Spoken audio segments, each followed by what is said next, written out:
I'm a Filipino American and 13 years old, born and raised in California. I also have an 8-year-old brother, and my parents are both alive. Summer of 2013, on the last weekend before class, my family decided that a trip to Six Flags would be nice. My mom let me go on my own since my brother doesn't want to go with me. They just told me to meet them at the main plaza at 7 p.m. I went to almost all of the rides, and when I was about to ride the 5-seater roller coaster, I forgot the name. Nobody was in my lane, so I was alone. Then a bunch of 14-year-old and 15-year-old boys lined up on my lane, and I was stuck there as the only girl. At first, I was completely fine with that. They weren't doing anything to me or bothering me at all. But I was getting worried because they were nudging and whispering to each other, then glancing at me. When we were boarding the platform, they purposely, I think, chose both sides. Then I was stuck in the middle. Here's the arrangement from left to right. Dude 1, Dude 2, then me, Dude 3, and Dude 4. And then when the ride started and nobody could back out anymore, I felt 2 hands groping my legs. I jolted and I looked at them, but they were smirking. "Enjoy the ride, girl," one of them said. At this point, I'm completely freaking out. I was looking forward for the ride to end. Minutes seemed like hours. The guy on the right kept his hand on my legs and also was staring at me and occasionally winking at me. I really didn't have the guts to tell them off, because God knows what else they could do. At the end of the ride, I bolted and ran for the exit. I heard their footsteps too, and I went to the nearest safest place that I could find, the restroom. I was panting and heaving so hard, and I stalled for a few minutes, and I peered out to see if they had followed me. I saw them looking at the door, and they caught me looking at them. This time I was really afraid because they had more friends with them. There was like 10 to 15 in total. I didn't know what to do, so I just called my mom to pick me up at the restroom, and I told her the reason why, and minutes later she was at the door. We walked out, and I saw that they weren't there anymore.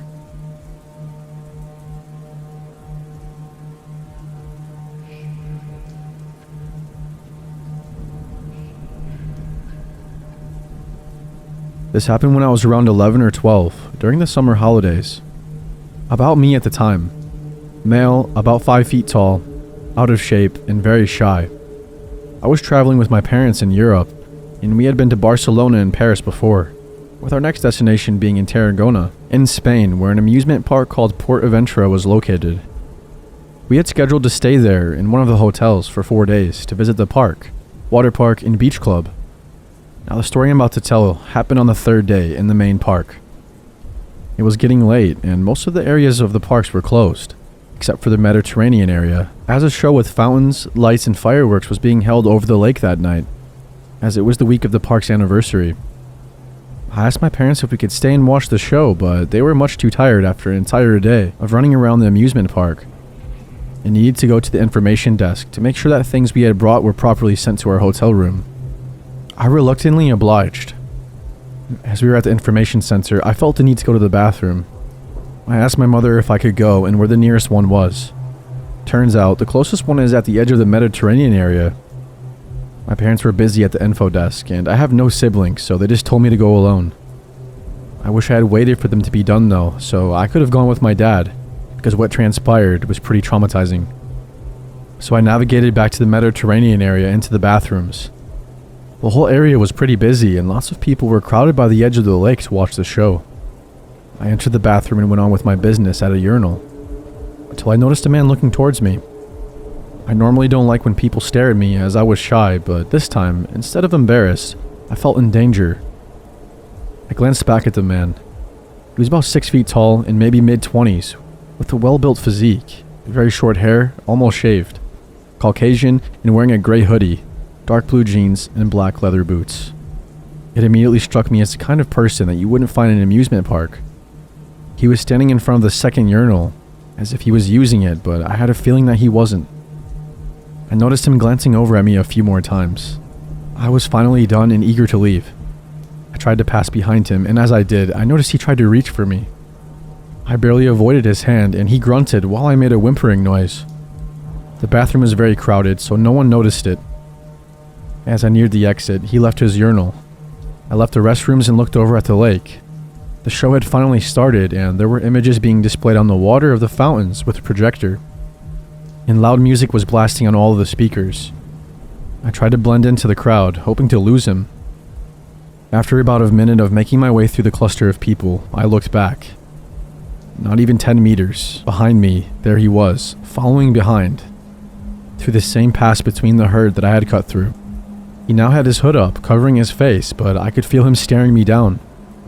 I also noticed that he was now wearing what I think were black fingerless gloves. Alarms were going off in my head, as my previous stance on the situation went from weird and creepy to dangerous. I turned and started to desperately get to an area that I could run away to. After a few more seconds of squeezing through people, I reached the final stretch of the lakeside pathway. It was empty and too far away from the main show for anyone to be there, yet the speakers were still playing loudly there. Ahead was a maintenance side path, with the gate slightly ajar, and to the left was a turn leading back to the plaza with the Info Central building.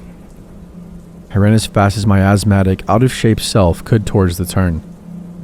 I could hear this man running behind me, with his boots getting louder and louder. He was gaining on me. I started to panic and I ran even faster, but he was still getting closer. I had reached the turn and changed directions so fast that I leaned towards the ground and nearly slipped.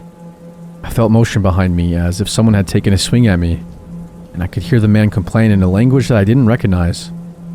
My working theory is that it was Russian, but it was some Slavic dialect for sure. I kept running through the plaza, directly to the information building, but I didn't hear the man running anymore. I turned around and saw him slip into the service gate at the end of the street. I ran inside the building and grabbed my mom's leg, stuttering and almost crying, but she was occupied with the lady at the counter. And though she saw me distressed, told me to go sit and wait, and tell her when we left. I tried to protest, but she wouldn't listen and was paying keen attention to the lady. As I walked over to sit on one of the chairs, I looked out of the door and scanned the plaza. I didn't notice anything at first and almost looked away, but I saw something behind a directions sign, posted next to a tree, in the most remote and dark corner of the plaza. It was the man. We made eye contact. I turned away and sat in the chair furthest from the entrance. When we were leaving, I looked over in the same direction again, and he wasn't there anymore. I told my parents, but since I had a vivid imagination as a kid, they chalked it up to me being paranoid because I was alone, and that even if it were real, there were way too many witnesses for someone to try and pull something of the sort. I wasn't very happy to be called a liar about this, but considering how thick-skulled my parents can be, I didn't insist. I was just happy to have gone unscathed. As I was typing my story out, I realized how bad my situation was. The people around me at the time were distracted by the show, so no one would have seen me get taken. And with the loud music, no one would have heard me scream or struggle. And the fact that the maintenance gate was open and I saw the man enter it means I almost ran right to where he wanted me.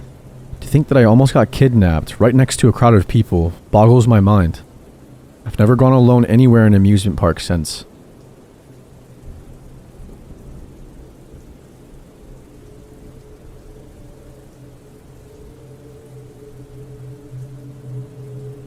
My daughter is 13, and she and her friend were allowed to go off on their own at a really large amusement park a couple of hours from where we live. I didn't have a problem with that. The parents that she was with were people that I trust, and they're all good kids that she was going off with, so I didn't think that anything could happen to her. I was horribly wrong. She met a boy there, and he told her that he was 16 or so, and they, him, her, and 2 other girls started to hang out for the day. He immediately attached himself to her, getting friendly and flattering her. She thought he was cute, so everything was good in her mind. As the day progresses, he starts to encourage her to stay at the park instead of going home with her friends and their family. She says no, that she can't because we are 2 hours away and can't come get her. But he persists, and when she refuses, he wants her to come the following weekend and meet with him again, alone. She comes home and tells us about this kid, and really, we didn't think that much about it until we realized a few things. He was at the park completely alone. I've been to that park many times and have never seen someone that was obviously alone there. People always have someone with them, especially a teenage boy. We have no doubt that he would have been there with an adult watching him and waiting to see who he can lure away.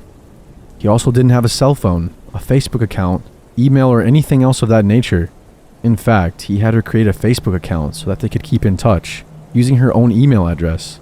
She snapped a photo of him, and he is not 16. I would say more in his early 20s. He also did everything that he could to convince her to leave her friends, stay late at the park, and go alone with him the next weekend. He said everything exactly right. He had her thinking that they had a good connection as she had it with her previous, very innocent relationship that was with someone who ended up becoming her best friend while they were together. He also said that he was from one of the Eastern Bloc countries, but he didn't have an accent. But if she called his house, whoever answered had a very thick accent and spoke in Russian, or some similar language. Additionally, it was always a male that answered the phone, and male voices in the background. He lied to her about things in order to have her feel connected to him, and I'm not going to give more specific details here. In the end, we were very confident that he was a recruiter for a sex slavery, or something of that nature. I know I'm not being paranoid here. I know that it sounds like it, but I am not the type to be really worried about their child and really overprotective. My daughter is 13 and has looked 16 for a couple of years already. She blossomed early and has an hourglass figure. The guy almost completely ignored her friends. Everything points to the fact that I could have lost my daughter that day if she didn't have a good head on her shoulders. If she would have gone with him, I have no doubt in my mind that I would have never seen her again.